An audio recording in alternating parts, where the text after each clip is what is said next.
Hi friends, আপোনালোকে বাৰু লাজুকী লতা বা নীলাজীবন বা তাৰ এটা সাইন্টিফিক নেম আছে, এটা আছে মিমোসা পুদিকা। গছজোপাৰ সাইন্টিফিক নেম হয়। কেতিয়াবা দেখিছেনে বা চিনি পায়নে? যদি চিনি নাই পোৱা তেনেহ'লে চাই ল'ব, আৰু এই মোৰ ভিডিঅ'টো আপুনি এবাৰ ভালকৈ চাই লওক। আচলতে এই গছজোপা লাজুকী লতা বা নীলাজীবন, এই গছজোপাৰ শিপা বহুত মূল্যৱান, মানে বহুত বনৌষধিযুক্ত গছ হয়। আৰু এই গছজোপা কিছুমান বহুত বেমাৰৰ কাৰণে উপযোগী হয়।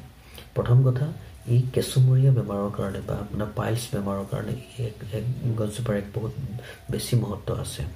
যদি কোনোবা ৰোগীৰ মানে পাইলছ ৰোগী হওক বা আপোনাৰ কেঁচুমৰীয়া ৰোগীৰ বহুত দিন আপুনি এলোপেথিক চিষ্টেমত ট্ৰিটমেণ্ট লৈ আছে, ভাল পোৱা নাই, আৰু এলোপেথিক চিষ্টেমত ট্ৰিটমেণ্ট লোৱাৰ পাছতো ৰোগটো বাৰে বাৰে হোৱাৰ চান্স থাকে যদি আপুনি প্ৰিকশ্যন ফ'ল' নকৰে বা অপাৰেশ্যন কৰিবলগীয়া পৰ্যন্ত গুচি যায়।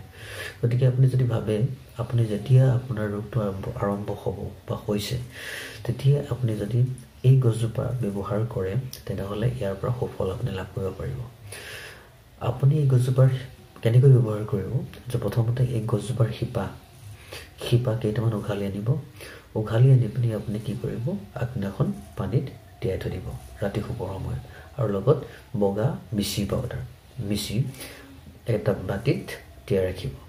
আৰু যেতিয়া ৰাতিপুৱা আপুনি শুই উঠিব তেতিয়া আপুনি কি কৰিব, আগদিনাখন তিয়াই থৈ দিয়া গছৰ শিপাকেইটা, মানে লাজুকী বনৰ গছৰ শিপাকেইটা ভালকৈ পটাত পিচি ল'ব, গুড়ি কৰি ল'ব। গুড়ি কৰি পিনি এই আগদিনাখন তিয়াই থৈ দিয়া মিচিৰি বাতিটোত গোটেইখিনি জুবুৰিয়ে ভালকৈ ঘুলি দিব। 5-10 মিনিট ৰখাৰ পাছত যেতিয়া আপোনাৰ এটা সুন্দৰ মানে প্ৰেচিপিটেড ফৰ্ম হ'ব, গোটেইখিনি ভালকৈ চাকি এটা সুন্দৰ চাফা কাপোৰত ভালকৈ চাকিব লাগে। চকাৰ পাছত সেই পানীখিনি এটা গ্লাছ কৰি পিনি গোটেইখিনি খাব লাগে।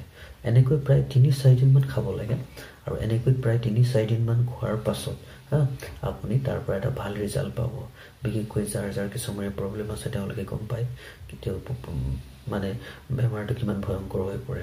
গতিকে এই ক্ষেত্ৰত আপোনাৰ কেইটামান কথা মনত ৰাখিবলগীয়া হয় যে আপুনি আপোনাৰ যেতিয়া কিছুমান প্ৰব্লেমটো হ'ব আৰু দৰৱটো যেতিয়া খাই থাকিব, তেতিয়া আপোনালোকে যাতে আপোনাৰ পায়খানা যাতে কেতিয়াও মানে কনষ্টিপেশ্যন হ'ব নোৱাৰে, পায়খানা সদায় যাতে লুজ হৈ থাকে বা ঢিলা হৈ থাকে। আৰু ছেকেণ্ডলি, আপোনাৰ যেতিয়া পেটত যাতে কেতিয়াও গেছ ফৰ্ম নহয়, তাৰ কাৰণে আপুনি এণ্টিগেষ্ট্ৰিক টেবলেট লৈ থাকিব লাগিব। আৰু নম্বৰ 3তে আপুনি কেতিয়াও হাই ডাইট মানে হাই প্ৰটিন ডাইট, মাছ মাংস জাতীয় বস্তু এইবিলাক কেতিয়াও খাব নালাগিব। 3-4 মাহ দিন প্ৰায় তাৰ পৰা বাচি থাকিব লাগিব। আৰু গোটেইকেইটা বস্তু যেতিয়া আপুনি চিষ্টেম ফ'ল' কৰিব, তাৰ পাছতে আপুনি এই গছজোপাৰ পৰা এটা সুন্দৰ ৰিজাল্ট পাব। আৰু এটা কথা মোক ক'বলৈ থাকি গৈছে, আৰু সেইটো হৈছে কি, এই ঔষধটো আপুনি সম্পূৰ্ণ খালী পেটত খাব লাগিব। এটা সম্পূৰ্ণ খালী পেটত খালেহে ইয়াৰ এটা ভাল ৰিজাল্ট পাব। গতিকে আহকচোন ভিডিঅ'টো চাই কেনেকুৱা পালে। যদি ভাল পাইছে ভিডিঅ'টো চাই লাইক কৰিব, আৰু মোৰ ভিডিঅ'টো শ্বেয়াৰ কৰি মোৰ পেজটো ফ'ল' কৰি দিব। ধন্যবাদ।